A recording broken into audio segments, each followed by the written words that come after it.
In terms of awards, this won the Oscar for Best Makeup. Stop Get out of here. Please. Why did you make me pause for so long? I was hoping you would right away be like, what are you talking about?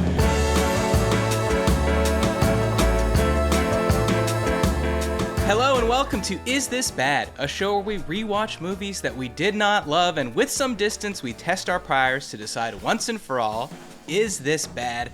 I'm joined by my bearded Ebert, Jason Doyle. Hello.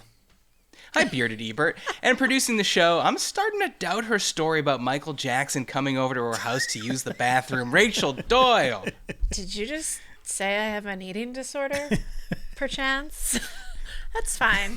And also a new nickname. And it was LaToya who came over, as it turned out. Oh, yeah.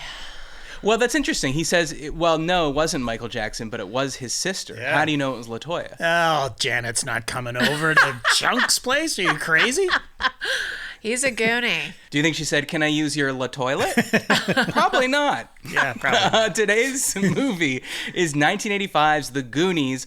We're talking about a film that on Rotten Tomatoes has a critic score of 77%, and I should point out that that is 4% higher than Interstellar, and an audience score of 91%. So I would say generally liked on both accounts, but obviously beloved on the audience side, as this is, if you ask people, like, what was your favorite movie growing up, or even sometimes, what's your favorite movie? For people that are, I'd say, my age and a little bit older and maybe a little bit younger, like between me and you, I guess, JD. Yeah. A lot of people would say The Goonies is their favorite movie. And we are celebrating, well, we'll find out if you two are celebrating, but I am celebrating The Goonies' 40th anniversary. Wow. So Insane. it's back in theaters. Yeah. Are you going to go see it, or did you go see it?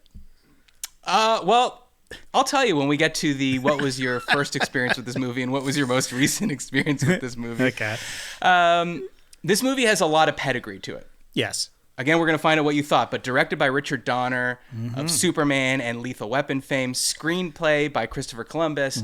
I'm not exactly sure which ones he wrote, but directed Home Alone, Mrs. Doubtfire, some of the Harry Potters, and story by Steven Spielberg. So do I even need to tell you? Jaws, Indiana Jones, E.T., Jurassic Park, and for the kids, Schindler's List. You might know him from that. This is, in useless trivia, this comes out in 1985. In 1985, another movie that Christopher Columbus is involved with comes out. The scariest movie of all time, The Young Sherlock Holmes. That's 85. I've told you that movie gave me nightmares. Traumatized you. Very, very traumatizing. In his book, There and Back Again, Sean Astin, who is the main boy in this movie, he said that Donner and Spielberg were more like co-directors in the movie. So that's just something to keep in mind. In terms of awards, this won the Oscar for Best Makeup. Stop Get out of here. Please. Why did you make me pause for so long? I was hoping you would right away be like, what are you talking about? Did you not appreciate the prosthetics on Sloth? Not until his ears started wiggling. Then I was in, baby. Oh, my God. Those wiggling ears, he got them the Oscar, I think. Nonstop. Did you know that those were remote controlled? Well, I assumed, but... Yeah. I guess. A good retort to that would have been, why? Did you assume that was natural? No, it obviously did not win the Best Oscar, but it did take apparently 4 hours of makeup to sculpt Sloth's face. It said various versions of his makeup and prosthetics were created and used during production. An early variant was more smooth and cartoonish and ultimately not used in the film. Would love to see that. Wow. Yeah. I don't know how you get more cartoonish than this. But anyways, it didn't win any awards. But in 2017, the film was selected for preservation in the United States National Film Registry by the Library of Congress as being, quote, culturally, historically, or aesthetically significant. JD, if you had to guess, culturally, historically, or aesthetically significant, which of these does The Goonies fit under? It's a great question. I'm gonna say. Wait, name them again. Aesthetically, cultural, historical, aesthetic. Oh God. I mean, it's certainly. I'm gonna say historic. And it's very 1985 in its way. In its way, we watched Cyndi Lauper's 13 14-minute, 2-part video for what is it called? Good Enough? Goonies, Good Enough? Yeah. Did you happen to watch it in your research for this, Matt? I did not, but feel free to tell me. I know that it has a lot of cameos in it. It's all wrestlers, right? Like Roddy Piper. Andre the Giant shows up in the end. The Captain Elastic Band, whatever the guy with the elastic bands in his face, is in it. Was that Lou Albano? Yeah, I think so. Yeah. It is one of the most insane pieces of media that I've seen in years. Yeah, you don't like to have dreams, Matt? Well, don't watch that because it's like a fucking bizarro world dream. Wait, how do they stretch this thing to 14 minutes? There's a cliffhanger in the middle of the thing, and it says, tune in next time to see if Cyndi Lauper escapes into Goonieland or whatever. And then it comes back, and it's 7 more minutes of the same song. Like, I mean, back then, music videos were huge on MTV. Sure, yeah. There must have been other ones made with that kind of length, no? Yeah, and I'm sure... Thriller. Thriller, yeah. Shout out to John Landis. It was part of the marketing of the film. The Goonies are in the music video, and it is... Spielberg shows up in it. Like, it's crazy.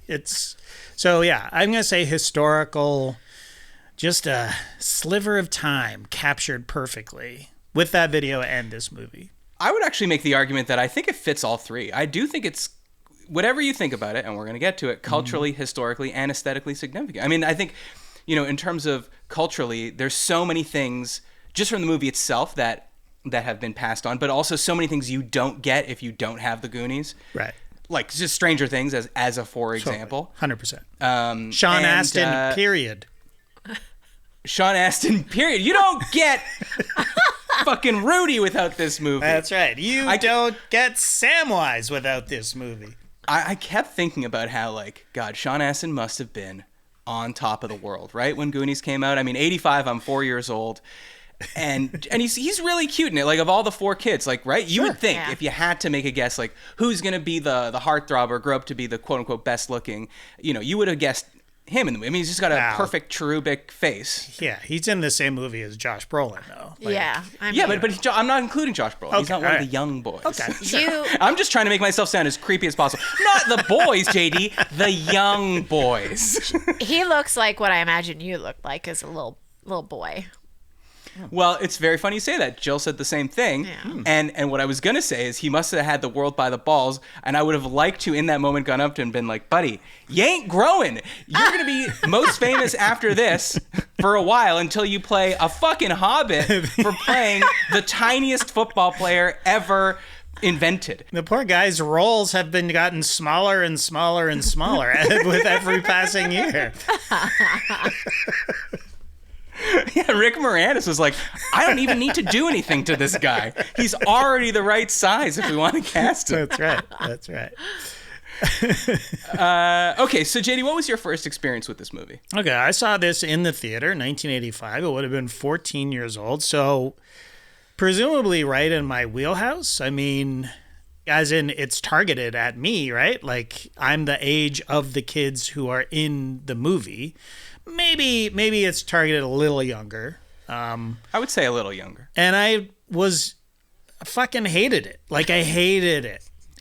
Like, okay, wait, can you tell me what was there like a vibe around it? Like, I know when you talk about going to see Star Wars, people were like, oh my God, you must see this. And was there that kind of thing for the Goonies? Certainly from my perspective, because a huge Spielberg guy, huge Donner guy. The poster was amazing. It was, those old hand-painted, I've talked about how I love those posters back in the day. And just the marketing was like, okay, cool. This is like Raiders with kids, right? Yeah. And do you think it doesn't, do you feel like it doesn't meet that billing of Raiders with kids? Here's the problem. Temple of Doom came out the year before, 1984. Mm-hmm. Kind of a disappointment, if I'm being honest, when it came out. But still fine. I consider that, and I was a year younger, I consider that for kids. I was like, oh, this is Raiders for kids, right? And, and it kind of was. Like, it was about rescuing children, and it had a kid in it. It had a Goonie in it. And it was fine. You know, Kate Capshaw, who appears in the Goonies, kind of in the Andy character. She's there, like the same kind of character, sort of hot, I see. Interesting. hot and hysterical. You know. Yeah. But yeah, like it was sort of like I remember being disappointed by Temple of Doom and being like, okay, well, this is kind of for kids. And I had seen Raiders when it came out, when I was 10. And I was like, this is the best fucking movie I've ever seen. And I would say that Raiders was kind of for kids as well. Like, it's just a sort of a throwback to this serialized cliffhanger films, swashbuckling hero on crazy adventures, going through tombs with, you know, booby traps. So, yeah, I mean, in that sense, The Goonies has all that. But as a child, like, watching it, or a kid or a teenager watching it, I was going, this is the lamest thing I've seen. Like the piano, like get the fuck out of here with it. Like it was awful. It was like, you know, that was me. Maybe I was just being like a kid who, you know, was being just a teenager being like, okay, well, this sucks. This just sucks. But that year, there's so many great movies that came out. Back to the Future came out that year, right? You know, The Breakfast Club came out that year. That's for kids. I mean, the teenagers anyway. You had Silverados. You had Explorers. You ever see Explorers, Matt? I've actually never seen Explorers. Ethan Hawke. Hello. That guy became a star. Goodbye. Yeah, he did. Lady Hawk. Mad Max Beyond Thunderdome. These are all movies in 1985 that I saw the same year, probably in the same summer.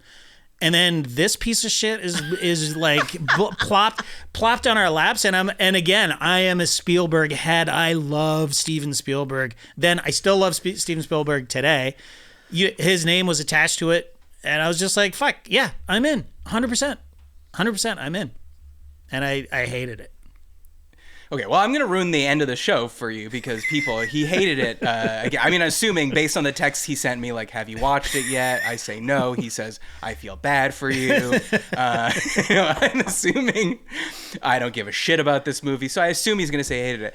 And part of me was wondering, like, is this just the effect of being an adult now and going back and watching something from your childhood and going, oh, like based on the acting, the writing, the special effects, time marching on, like, do these movies just not hold up? Or is this just a kid's movie and I'm no longer a kid and that's why I'm not enjoying it? And much like you're just saying, I looked up just best kids movies of the 80s and kind of my jaw was on the floor. I was like, this might be the best decade for kids movies. I'm just going to name some for you. Yeah.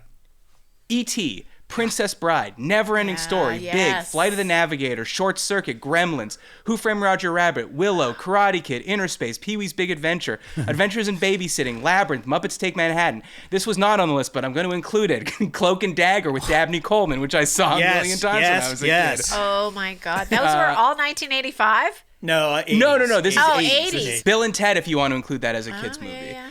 War Games. And our friend Jay Skeets would require me to tell you that The Wizard also came out in the 80s. It's a pretty amazing decade for kids movies. It really is. Not? Yeah, for sure. 100%.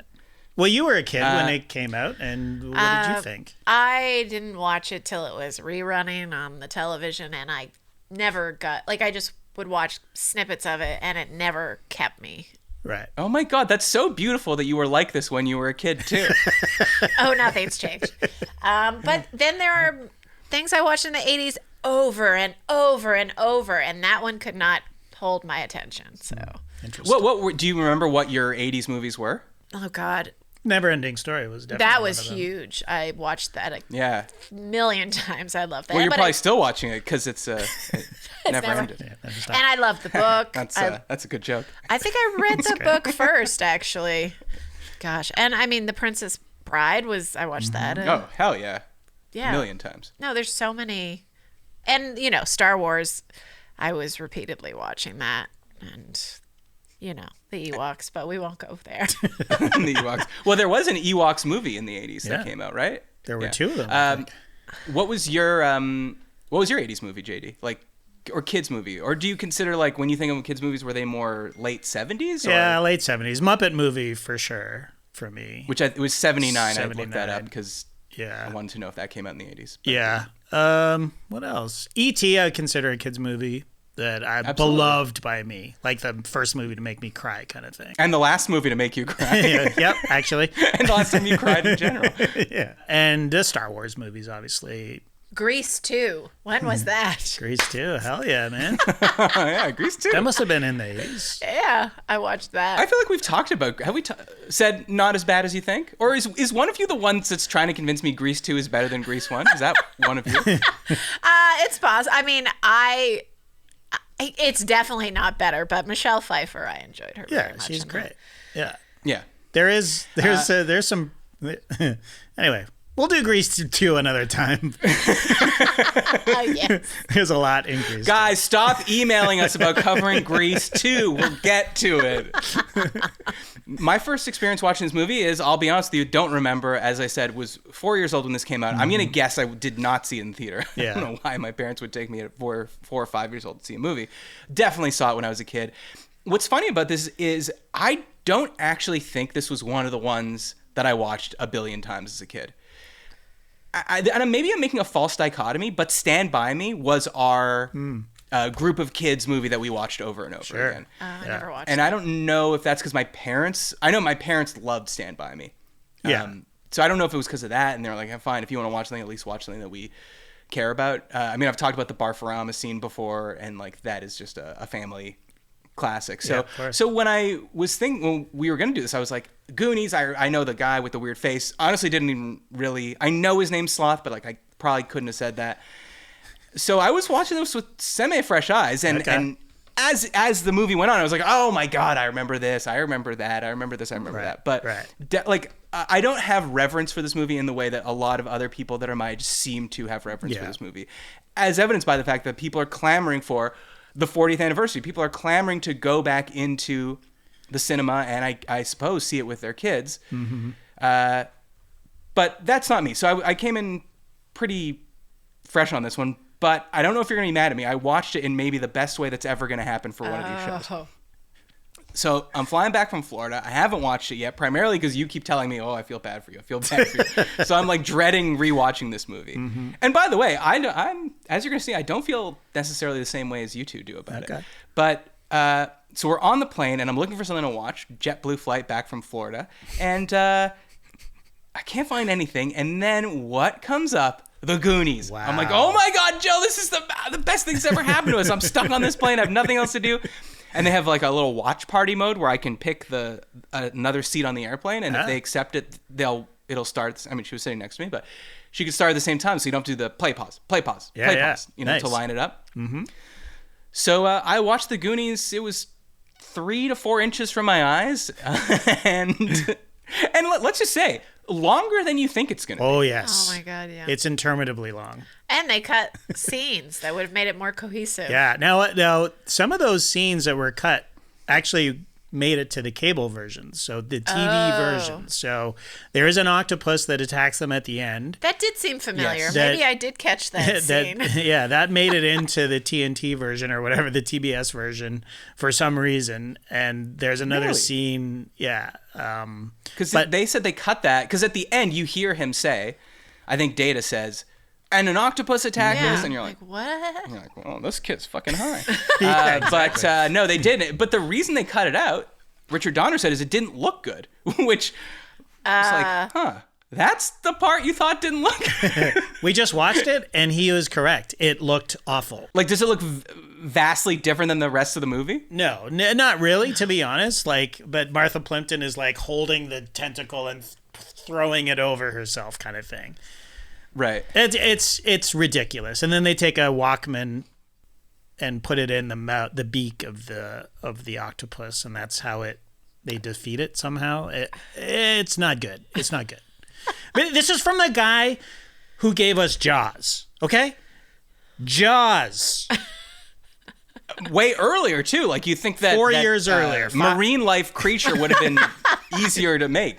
No, sorry, 10 years earlier he gave us Jaws. I mean, okay, the shark didn't work on Jaws, still worked as a movie. The whole thing is about an underwater monster, and they still couldn't get an octopus.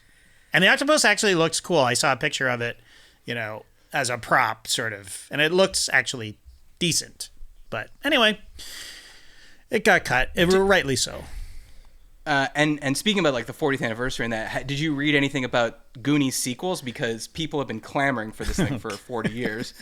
And it's a real will they, won't they? But it seems like now they won't because Richard Donner died. Like I think in 2020 they got together for some kind of COVID table read or something. Okay. Yeah. And there was still discussion. The thing that made me laugh the hardest was reading this. Corey Feldman stated in a November 25th, 2008 blog post, hey, remember blogs? No, there is no Goonies 2. I'm sorry, it's just not going to happen. And this part made me laugh. Of course, now that I've said it, they'll probably do it. I guess, like, is the implication that's like, oh, everyone hates me, Corey Feldman. Of anybody, why wouldn't he want to do a sequel to Goonies, man? What has he done lately? Has he done anything? Oh, he's got a whole music career, man.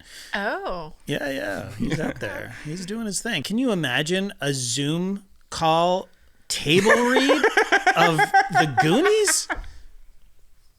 I mean, like, you know what I'll say for them? They are all alive. Okay. Yeah. Which is not the same thing you could say for every 80s child actor. You're That's right. true. For all the, like, wow, what an amazing cast, none of them really... I mean, obviously now we can say Ke Kwang won a fucking Oscar eventually. Sure. Yeah. But they didn't really grow up to be that famous except for Josh Brolin. Right. Oh, and Sean Astin. Sean Astin is a B-list? What? Sean Astin. Lord of the Rings. He's So what's above an A-list then? If Brad Pitt's on the A-list, Sean Astin's not on the A-list. Okay, yeah. A-listers, can I just say, A-listers do not go on Stranger Things. That is just a fact. Okay. Sorry, Winona. Sorry, Sean. Ironically, Millie Bobby Brown might be an A-lister now. Nah, she's Nah, I don't think so. making Netflix movies. Yeah, she's not yet. Maybe. Married to John Bon Jovi's daughter. The son, I should say. Anyways, well, some quick housekeeping. If you want to support the show and get exclusive content, patreon.com/isthisgood is the place to go. And now you are getting new exclusive content in the form of the greater good. These little mini episodes that we're doing. We're bringing a random topic to the table that we have not discussed on the show, and we are just having at it, and it's a lot of fun.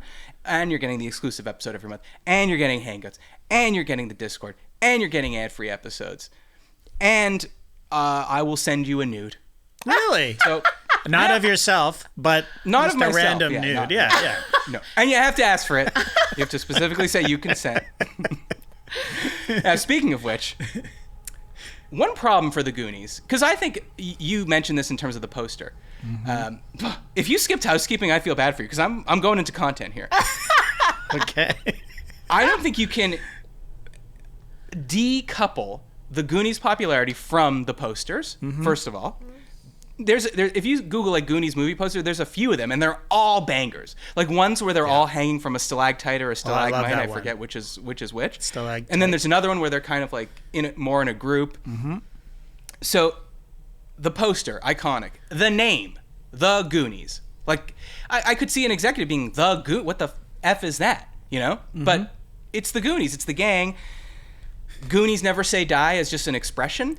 I mean, there's a goddamn very famous smash burger place in LA not far from me called Burgers Never Say Die. It's actually quite good, unfortunately, but it has a very stupid name, which they claimed has nothing to do with the movie. What are you trying to convince me of? Yeah, so I just think that like so much of it is iconic before you even get to what is actually this movie. Why did I start talking about that? I'm not sure. But if you know, topics for future shows to isthisgoodpod@gmail.com. Subscribe on YouTube. And here we go. Speaking of the poster, I mean, you're 100% right that the posters are all great. The title of the movie is great. It kind of reminds me of, I used to have a Mattel Intellivision, sort of the competitor to the Atari, the game console. It was called Intellivision. That was made by Mattel? It was Mattel originally, yeah. And then it was Coleco, okay. I think. Anyway, they would have these 8-bit video games, but with the most incredible artwork on the packages, like Space Armada and hand-painted, awesome Goonies-style artwork and posters on the and then it's just a beep beep, like a 8-bit fucking nothing, right? Like, and that's kind of the way I've felt about the Goonies. Like, the marketing is amazing, other than this Cyndi Lauper thing. Inside is nothing there, man. Like, it's just like, it's a fucking mess. Yeah. No, I mean, I've been there before, finding those games in like an uncle's basement or something, being like, oh my God, I cannot wait home to get. There's a fucking spaceship on the cover of this. Exactly. And then you get home and it's 2 dots that shoot another dot out of its beak. Yeah. Exactly. All right. So who are the Goonies? They're from the Goondocks area of Astoria. That would have been nice if they said that in the movie. Yeah, there was a lot that could have helped explain a few things. Like, go on, but yeah. Why they were such losers. Like, there was no background to it. Like, give us a little warm up. Let us know how you're bullied. What is happening? Because you just seem like a group of pals. Just, I don't know. Okay, that's a great note, Rachel, because a note that I had is there's way too much of this movie before they get to the restaurant, or at least decide to go to the restaurant. Mm-hmm. There's like 30 minutes of them dicking around in the house and chaos. Each character coming in and the Fratellis, cold open. Mm-hmm. If this movie was made today, that would 100% be changed about it, and it would be shorter, and they would use that time to inject a little more exposition about exactly what's going on here. Because I was like, on one hand, I was like, did I miss something? And then I said to myself, no, you're an adult and you're on a plane. You can't be paying more attention. The screen is 3 inches from your face. And I'm like, wait, what exactly is happening? Why do they have to do this? What's going on? So, yeah, I mean, but then I was like, all right, who cares? They're going to go into a cave in any minute now. Yeah. Wow. Many minutes from now, but yes. Many minutes from now, they will be in a cave. So let's talk about the characters here. The Goonies are made up of 4 people, the OG crew. Mm-hmm. You got Richard Dada Wong, and he's Kihei Kwan. You got Clark Mouth Devereaux.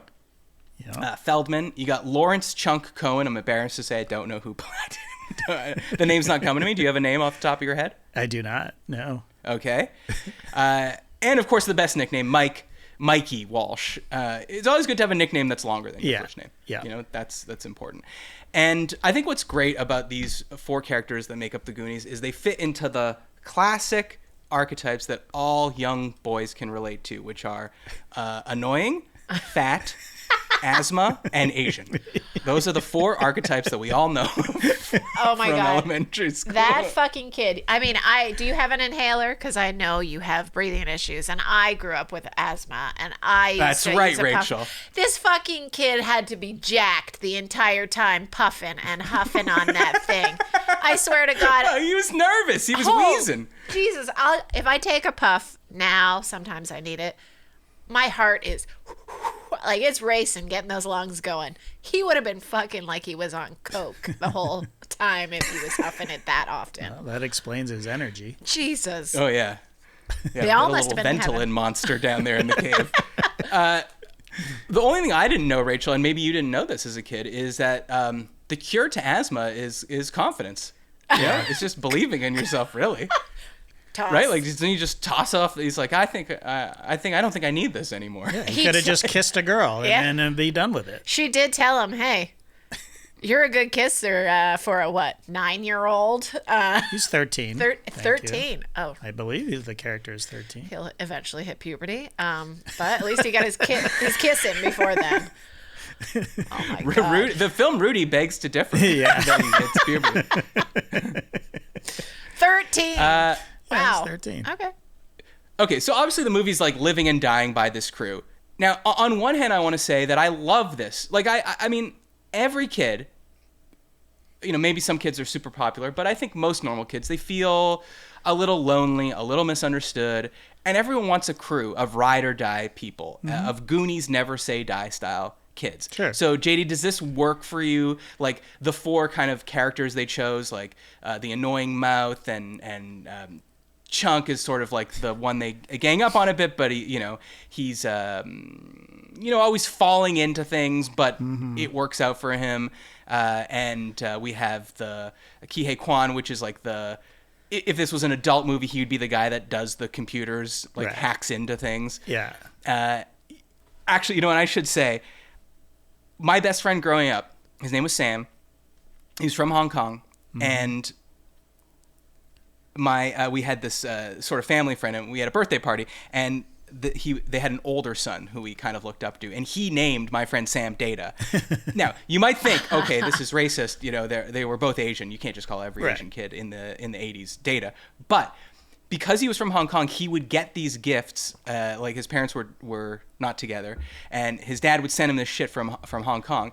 He literally had a watch. Again, keep in mind, we're 7 years old. Everyone is starting to get those big chunky Casios.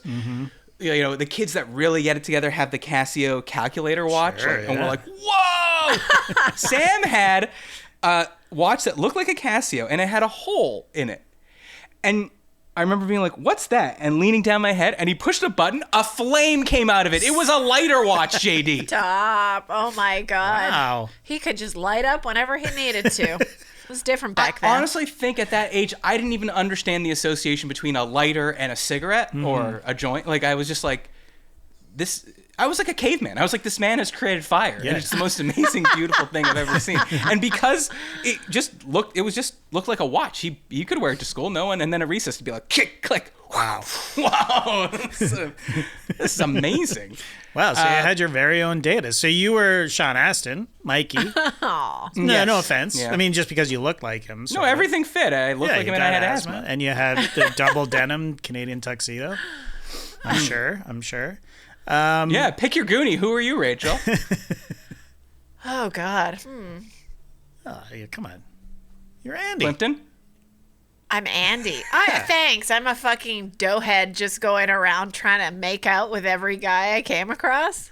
Yeah, No. that's Well, Thanks. I know you didn't like this. I didn't know you didn't like the movie, JD, but I'm looking back on, like, I would have had the biggest crush on her. I mean, like I said, I don't really remember the first time I saw this, but that was like the quintessential when I was like, 10, 11, 12, 13 years old, like the quintessential girl, Sure. dream girl that I had in my head. you. 100%.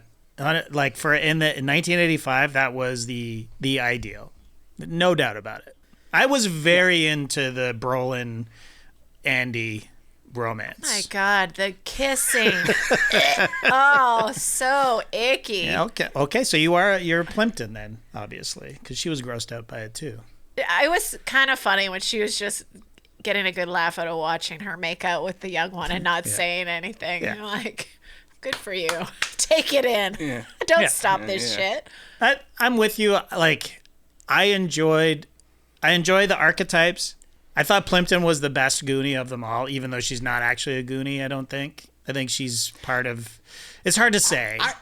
Yeah, I thought that was so weird, and we're gonna get to the secondary Goonies, which is the adult brother of Mikey, and then the two girls that come along. I thought it was so weird how the girls seem to know everything about these young boys. Like, before any of their names are mentioned around them, they're going like, "Oh, hey, Chunk, come on," or like, "Mouth, come." I'm like, why would you know their nicknames? You know Small what I mean? town, Like, man. they were- Yeah. Small town. Yeah, because they're Okay. friends with Brand, and so if they're all hanging out, this is fucking really video games, all that shit. So you're actually spending time with other children outside, including on your BMX bikes. exactly. That you saved up a lot of money for. Yeah. Look, I agree with Rachel. I don't think it was made clear enough that these kids were dorks. Do you know what I mean? Even though they're clearly dorks on screen, Data was kind of cool. Like, I remember going, "Oh yeah, this kid's kind of fun." It's like, Oh, he's fucking cool as hell. Yeah. He has a chattering novelty teeth that can clamp onto something and support his weight. exactly, yeah. He has a belt that can shoot out one of those, again, novelty. I guess he only works in novelty size Yeah, I items mean, here. he is a kid. Like a Mike Tyson punch-out glove that comes out of his waist. Yeah, totally. They end up being in a bit of a vacuum, right? Other than the brief interactions with Troy, the bully. There is a deleted scene that I watched right before we came on here that was just like, oh, this would have been very helpful in the movie. And the scene is, and it may have made the cable cut, but they're in a store, like a corner store basically, And Troy comes in. He starts harassing the kids. We find out that Troy is the son of the guy that's foreclosing on all their houses. Which you do kind of find out at the end. Like at the very inferred. end. Yeah, the last no, scene, even when they come to the house, they're like, "Oh, it's Troy's dad or something." Oh, but we it's haven't met not clear. Troy They yet. haven't Yeah. Have we? Well, yeah. No. I mean, okay. Can I help you? Hello, little guys. I'm Mr. Perkins, Troy's father. We know who Troy is. Well, anyways, it it's wasn't not clear. wasn't clear to me. I mean, I watched this movie when I was 14, like I said, and then again when I was 54. So I didn't make the connection until I was 54. So it took a long time for me to catch on to that. And just like he calls them Goonies, like in a bad way, right? Like, I'm not gonna let a Goonie. I can't wait to get rid of you Goonies. Yeah, You know what I mean? Like, And then when he's screaming at the well and he calls Andy a Goonie, that was very weird. Like that would have helped too. Yeah, exactly. Would Bring have it all helped. together. But if you go through the deleted scenes, on the DVD or whatever, there's like Yes, we own it. We yes. do own You it. own the DVD? Yeah, well, we own the Apple TV version, and it was like, oh, kids want to watch something. It was on for $5 years ago, and I was like, all right, put this on, and I left the room. Did they like it? Not really, to be honest. Oh, really? Because Yeah. that was one of the questions I was going to ask you is like, because there are some movies that people know when I have kids, I'm showing them this movie. Yeah. And guess I was because kind of you like hated it, that. you were- Like I was like, oh, this is a classic. I mean, people love this movie. But you love it, I think, mostly from nostalgia. Like, I love the Ewok movies. If I rewatched it, I think it would be very hard to feel the same amount of love. Yeah, for sure. Well, sure, but there must be movies like you showed them Star Wars, and you were like, not only do I love this, but you are going to love this. Yeah. Yeah. And they did. They did. So they did. And they did. Yeah. Right. So. Okay. When do you think our innocence was taken away from us and the Goonies became like a word for very intense masturbation? And did you even know that? I did know that because I've started following Arsenal, who their fans. The soccer team? Yes, the soccer team. Oh my God. Well, stick with me here. Sorry. Their fans are called the Gooners, or they're called Gooners, I think. And that means Because heavy of masturbation. No, because I think it's a play on Gunners, because the Arsenal is they're the Gunners, and I think their fans are known as the Gooners, but it doesn't have the same connotation over there as it does over here. Like a Gooner is like, as you said, like somebody who intensely masturbates constantly and is addicted to online porn and is very proud of that fact. Right? Like that's what a Gooner is. What are you writing for Urban Dictionary these days? I'm a president of the Gooner chapter of DeKalb County. Over I'm here. learning two new things in the matter of 3 minutes. No. So yeah, all this to say that's how I found out what a Gooner was. Okay. Because of And Rachel, how did you find out? I just found out right now. Okay. Good to know. Yeah, it's too bad. I really wish that association was not there, but yeah. Well, language is a living tree, JD. You can't. You're right. that'll help with Can't the get around next sex trivia at the pub. Gooner. What was it? Chub that I got right last time? What is it? A small, short penis? It's not No, chub. chode. A chode. Man, was I a You don't even fucking know, star. Rachel. You don't even know. But I did that did- night. she I got was it a right. star. Yeah. They're I like, did that night. How did I've you since know forgotten. I We were at was- a table of lesbians, I and there, was. it was a penis question. They were all like, Rachel, oh I'm going to my go God. chode. What's a chode? Like a tuna can. We won the $10 gift certificate. Wow. I'll take full credit for that. Congratulations. Chode Congratulations. master over here. What 1985 film is now a synonym for masturbating yourself into a coma? Gremlin? Because that would be good too. Totally. Oh. Yeah, absolutely. Oh, did I say Gremlins came out in the 80s? Because it did. Oh, I there's loved that weirdly movie. a Gremlins movie in this. Did you catch that? There's a Gremlins reference in this movie. As if to say the Gremlins, the movie exists in the Goonies universe. Oh, interesting. Was. Is it Richard Donner? Did he direct Gremlins as well? No, I don't think so. I don't think he did. But, between the three of them, did one of them have something to do with it? Probably. Oh, yeah. Didn't Steven Spielberg have something to do with Gremlins? Yeah, I think he was producer on that. Yeah, I think you're right. I think he was a producer. Sorry, before we get to Brandon, Andy, and Steph, the slightly older kids. So, I mean, I know I was joking about the archetypes, but, they each have a purpose, let's say. Like in any heist movie where it's like, you're the wheelman, you're the this, you're the that, or any like Mission Impossible where he puts together the crew. This is kind of feels like what you might end up with. I mean, the Chunk character, I mean, forget about, I really don't want to start talking about looking at 1985 through the eyes of 2025, except for in one case that will come up. Actually, I'll just bring it up now. Mouth, Corey Feldman, a very annoying character in this movie. Yes. There is a scene that I actually would like you to try to explain to me. Where it's I'll the do my beginning best. of the movie. Mikey and Brandon's mother brings home a housekeeper, and This is my favorite scene. The Rosalita? Corey Feldman and the housekeeper scene. Yeah. Oh, yeah. Okay, so explain to me. Because what happens is the mother says, "Oh, I don't speak Spanish," and Corey Feldman says, "I speak Spanish." So she says, "Could you translate what I'm saying to her?" Yeah. And let's say she says to the housekeeper the vacuum's in this closet, and we do laundries every Tuesdays and Thursdays. And then Corey Feldman says in Spanish, and subtitles pop up on the screen, when you find the drugs, separate them from the cash and blah, blah, blah. Yeah. And then the mother says something else, and he's like, don't go to the attic, there's sex toys, and... Okay, what's the joke here? What do you Are mean? we just think Corey Feldman is just He's fucking kind of with a her. sadistic asshole? That's exactly right. He's fucking with her. Which I thought was actually the one funny part. They weren't like... I'm going to say the one funny part is when this movie, like all good kids movies, starts off with a suicide, which I thought was very interesting. The pseudo-suicide.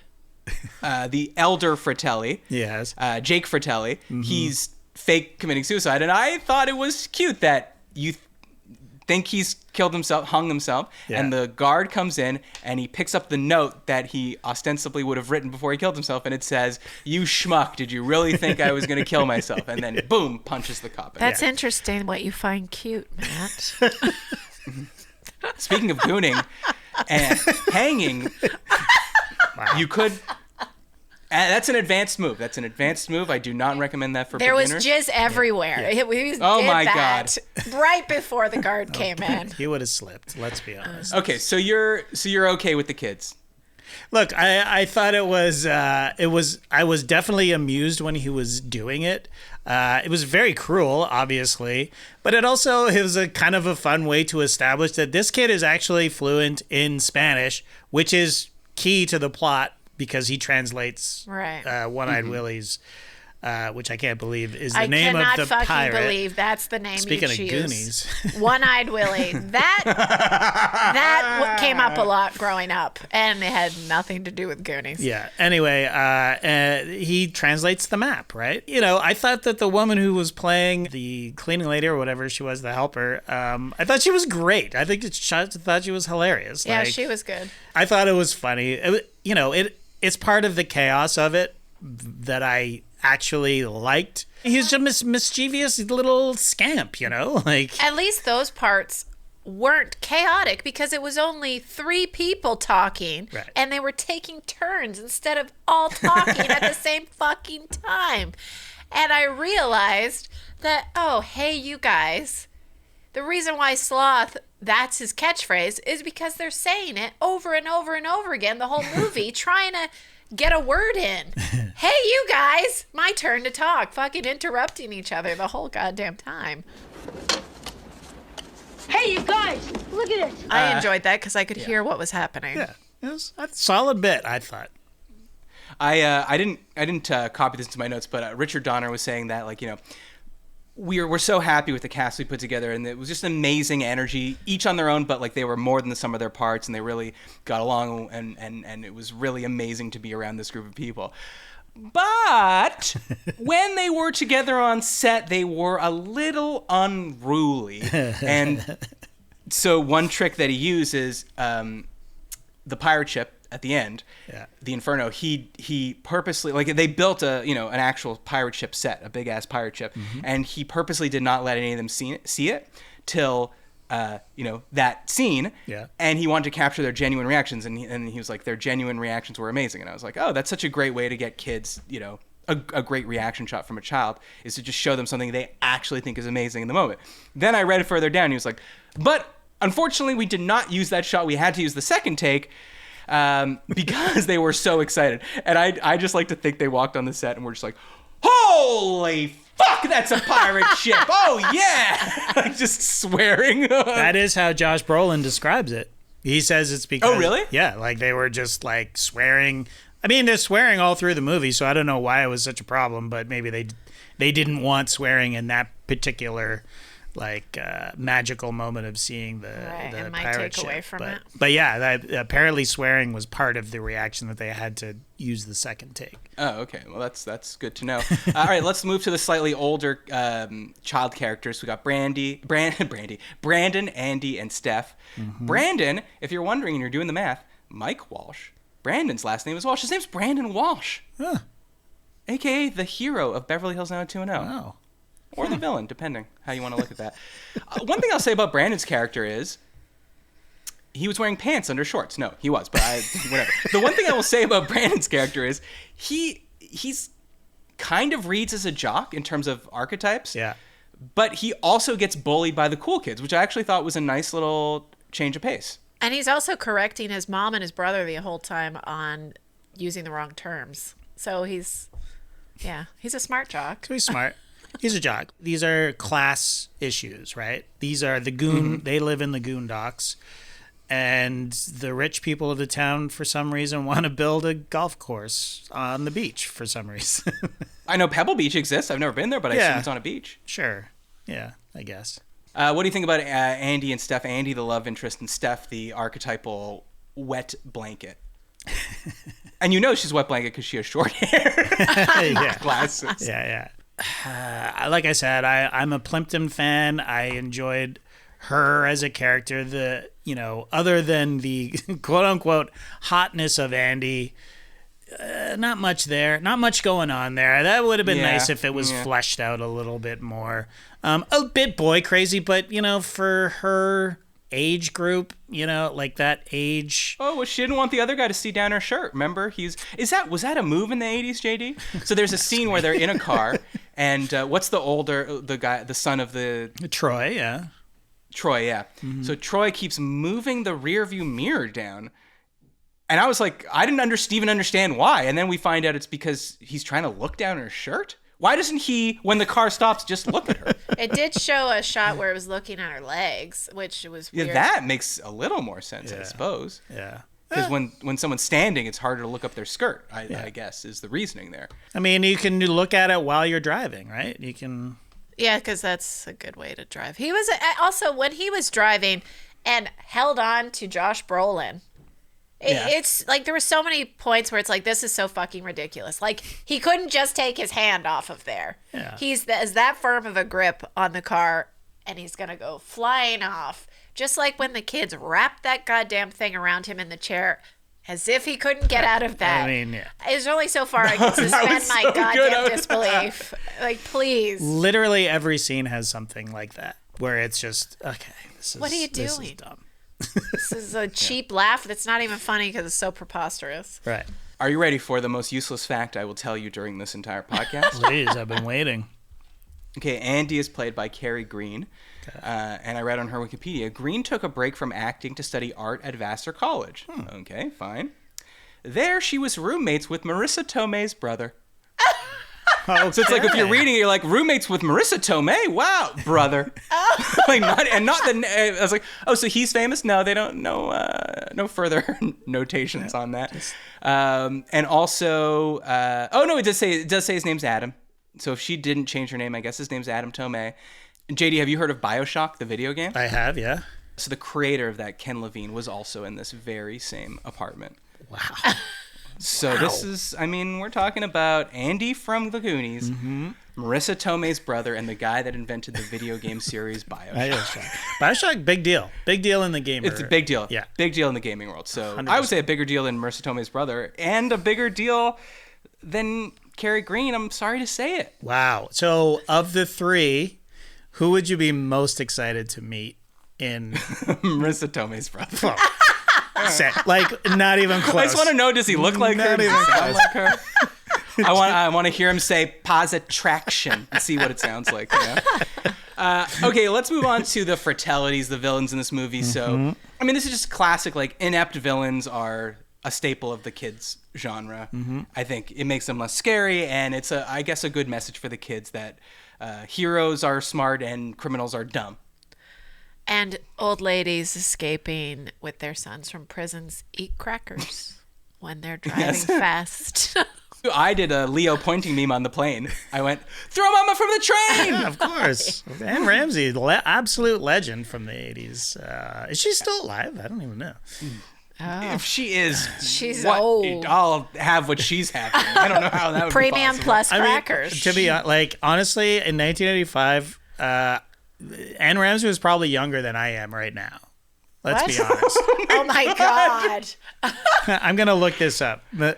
Oh, Jesus. Because I've been going through a lot of this lately. Archie Bunker was 49. I'm like, Jesus Christ, man. Yeah. Okay, is Anne Ramsey?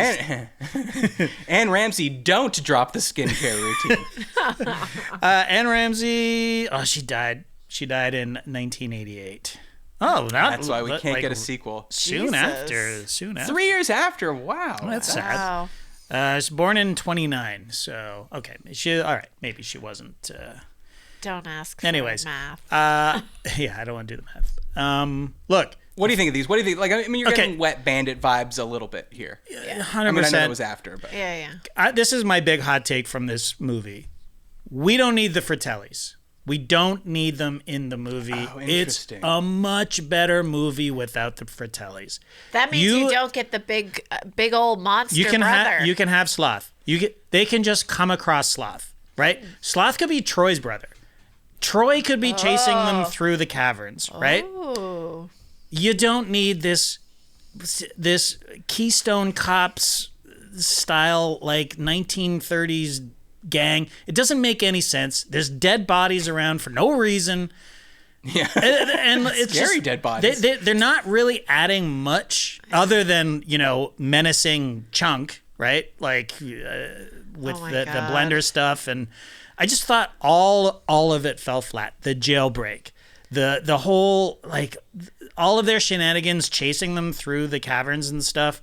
I just didn't. It was like, I didn't buy it. Like, and it was just like, high octane scenes that don't add to it, but you take out the scenes that make the story make sense. Like, these are not the right choices. yeah.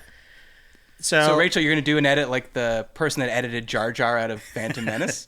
You want to go back and do a non-Fratellis cut of this film? That's a great idea. I bet it would hold up way better. Way better. I mean, you do need them to hold Chunk hostage so that Chunk can then come in and save, the most inept of the Goonies can be a hero. Yeah, but that could be have Troy. That moment at the end. That could be Troy. I mean, it's first of all, a great note, because the Fratellis fucking suck. They do. And the band that named themselves after this, I've never heard their music, but if you name them, I didn't know there was. One. Yeah, there's a band called the Fratellis. They're sort of like late period Britpop, like Brit slop, really. Okay. Or no, they're not even Brit slop. They're like blog rock slop, like the 2000s, like poster. You're just saying words what am I now, talking and about? I don't know what you're saying. The Fratellis are a band. I've never heard of their music, okay? But it was during this movie that I was like, I wonder if the Fratellis are named after these three idiots. Wow. I mean, you got Joey Pants, who's, the best of the Fratellis, are we saying? Of course. Look, I'm not taking anything away from Joey Pants or Anne Ramsey or the other guy whose name is eluding me. Or the other guy who is, you're definitely like, that guy's been in 100 movies. He's kind of scary. I would have for sure been scared of him as a Of course. Doesn't he always play scary characters? Yeah. He played an FBI agent in Die Hard. Oh. But But anyways, I could do without the Fratellis. And people are gonna be mad at me in general for this, so I don't care.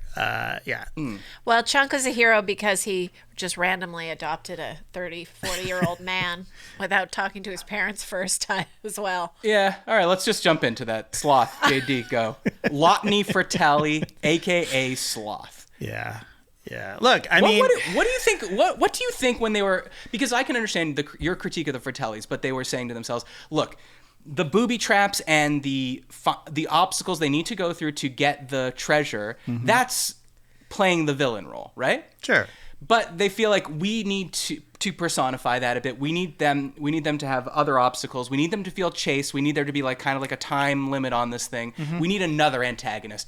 Boom, the Fratellis are born. Why they need to escape from prison and have a restaurant and the dead bodies, I agree, it gets insane.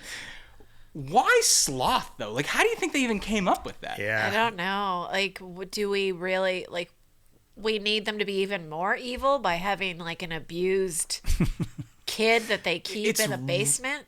Yeah, it's really, really fucked up. If you just think about it for a second. So weird. It is, like, some weird, like, deep, the most, like, the worst true crime doc you could ever listen to. Like, man that kept woman locked in daughter locked in basement or something like that. Or kidnapped girl locked in basement. Just they're talking about how they dropped him multiple times and, like... Yeah. Okay, so you want the Fratellis to have a part of their gang that turns against them or that kind of also prototypical character that's like, you think this person's a villain, like a monster, but they're actually, a hero, or they're actually good-hearted. Monster with a heart of Don't gold. judge a book by its cover. Yeah. Quasimodo-like looking. Is this what Pulp Fiction was inspired by? For their, wasn't there like someone... The Gimp? The Gimp? How dare you talk about Lotney Fratelli that way? Okay, hold on. Lotney Cohen, I should say, actually. Yeah, by the Lotney end of Cohen. this movie. Lotney is Jewish. That's right. Well, yeah, the Gimp could be Jewish. You don't know. You don't know. That's true. I don't know. We're not known for our gimps, but but it's just so weird. So they want a monster. I think that's what it is, probably, right? They're like, what's this movie missing? What textural element is it missing in the stew? A monster, I guess. Yeah, and Steven Spielberg had just read Of Mice and Men or something. I don't know. A sweet monster, right? Like somebody who's scary on the surface, but Chunk can break through and befriend and through kindness. And binge together. And honestly, like that part of the movie, I have no problem with. Chunk's relationship with Sloth is great. It's fun to see, Chunk just basically connecting with him on through Baby Ruth candy bar to start, and then just, he's just being nice to him and showing him a bit of kindness, and then they become fast friends, and they come and save the day in the end. I mean, and Chunk is bullied by his own friends, so he can relate to this guy who's bullied by his family. Yeah, yeah. I mean. Bullied, I would say bullied is very light way to describe what they do to this. Yeah. They chained him up. Why did they chain him up? Is that like, why would they be scared of him? Is that explained? Because he's super strong. He's super strong. Remember when he rips off his shirt and the fucking Donner obviously chose the Superman t-shirt. Like, now we're in trouble. What's his name? Francis. He just ripped his shirt off and flexed his muscles. Now he's going to beat the shit out of us. But wouldn't the solution to just be nice to your own brother so he doesn't? So he uses his strength to your advantage, not to fight But you? they're sociopaths. They've got dead bodies everywhere. Yeah. I don't know. Maybe they just think that he's so big and so strong they need to control him. But none of this is thought out. That's sort of the problem with this movie. We're trying to give sense to this. We're adding logic to this really, really grim situation, as you pointed out, Matt. Like, it's just fucking... It's fucking chaos. It was so hard to sit through this. Okay, well then I'll ask you the question. You can answer it first, Rachel. Is this bad? Yes, 100% bad. And the only thing that could save it is if I had the nostalgia of growing up with it. But alas, or not, I never connected with it. So it was bad then and it's bad now.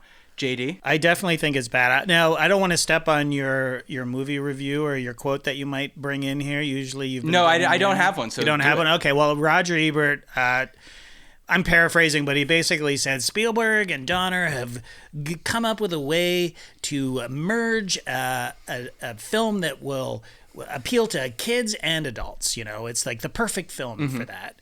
I couldn't disagree more. Like, I think you have to be maybe 10 max to enjoy this movie. 8 to 10, because if you're younger than 8, it's a little bit too scary. But if you're in that sweet spot, 8 to 10, and it's 1985, then I can see, yes, you would be into this movie. But it doesn't have to be 1985 because, like, the attention span, it feels like it's made for an iPad kid because it's silly thing after silly thing, non-stop. I suppose, yeah. Oh, a liquid hits someone in the face, I think 3 different times in this movie. It's the intros. Like, why are you shoving your own face in the water, shooting out of the sink, and then fucking Plimpton has her face buried in a bucket of water? What is she? She was like bobbing for fucking crabs or something. Like what is she? Anyways, How, you don't bob for crabs. No. That's one way to get them. That's anyway, the good thing about gooning, Rachel. It's very safe. Can't pick up any crabs. I'll say this about Ebert's comment about children's movie, adult movie. There is another movie that came out that year. You've already mentioned it. Pee-wee's Big Adventure is exactly that movie. That is a movie that appeals to kids and adults equally, and it is awesome. The Goonies is just like, I don't know. It's bad. It was insufferable to watch it. So yeah, I'm saying it's bad. I would say for me, movie that good for kids and adults and nails it. E.T., which you already mentioned from the 100%. and Princess Bride. Yeah. Mm-hmm. And Big, even, I would say. Never-ending story. Yep. I mean, a lot of fucking Roger Rabbit. Literally every other movie that came out in the 80s. Yeah. That's why it's so interesting that this one is the one that people always talk about. Yeah, totally. I don't know that we've gotten to the bottom of why, but I did not hate this movie. Like I said, I didn't remember it the first time. If you ask me, is this bad? I'm going to say no, because I have to judge it for what it is, a movie from 1985 for kids. And I think that if I'd showed this to my nephews when they were 10, I do think they would have liked it. Because again, a treasure map, a pirate ship, tunnels, booby traps, Rube Goldberg machines. Water slide to the pirate ship. That was a good part for me. Yeah, I mean, so like this is all kids' dreams, to fall into a secret passageway. Sure. So, the truth is, was I bored? Yeah, I was bored on the plane watching this movie, and I was like, God damn, 2 hours and 10 minutes. And we complain about long movies now, but 2 hours and 10 minutes for a kids' movie in 1985? That's long. Yeah. And, you said, Rachel, it's like frenetic, made for an iPad kid. But at the same time, I was like, in being so frenetic, it was boring because there's a lot of it's like, like screaming, pinballing around. If you want to see a bunch of kids scream over each other, just go to the fucking park, because that is what it was for me. But no, I don't think it's bad. I think it's incredibly influential, and I just think movies where there's a crew of kids is always going to be a thing. I read that. I didn't see Skeleton Crew, the new Hulu. I'm not sure. It's a new Star Wars thing. Yeah, I watched the whole Jude thing. Law. Okay, and apparently it's based on the Goonies. Yeah, 100%. It's way better than the Goonies, though. Is this the peak of, I already mentioned Stand By Me. For me, I'd pick that one if you're looking for a group of kids go on an adventure. Obviously, that's a much more grounded adventure than this. But is this movie bad? No. But does this movie deserve to be like this vaunted thing? Then nostalgia is kicking in, I'm sorry. And if you rewatch this and tell me it's like scene to scene amazing and a thrilling thing, no. And it's not because of the 80s, because we've just named a bunch of other movies. And like you said, just watch Indiana Jones. It's not like that's like so, like a kid couldn't watch that. And Totally. That's everything that this movie wants to be. What's the name of that movie that it's 2 dogs and a cat that go on a nice quiet adventure together? Homeward Bound? Homeward Bound? Way more quiet. Yeah. No, we're good. That's it. That's the Goonies, baby. Happy Wow. 40th anniversary to you. Yeah. I mean, And look, I know a way you can celebrate it. again, 1985, pretty good year for movies. I haven't seen a 40th anniversary celebration for Brazil. Ever see Brazil? That's an amazing movie. Pee-wee, Gilliam. all of the, Clue. Come on. And the Goonies is getting all the shine. Get out of here. All right. Well, that's where we stand on the Goonies. Let us know what you think. When was the last time you saw it? And Yeah. What's going on there? What's going on with that whole thing? Check us out, patreon.com/isthisgood. If you have topics, isthisgoodpod@gmail.com. Thanks for listening. Thanks in advance for leaving a 5-star review. For Rachel and JD, I'm Matt Austin, thanking you for joining the Is This Bad Movie Club. We'll see you soon, and we will be telling you what the next movie we'll do, unless there is a next movie, Rachel, but I don't think there is yet, right? I don't think we've chosen yet. We haven't picked one yet. Okay, luckily we'll be doing 12 shows between now and that time, so you will have advance notice. That's right. We'll see you soon.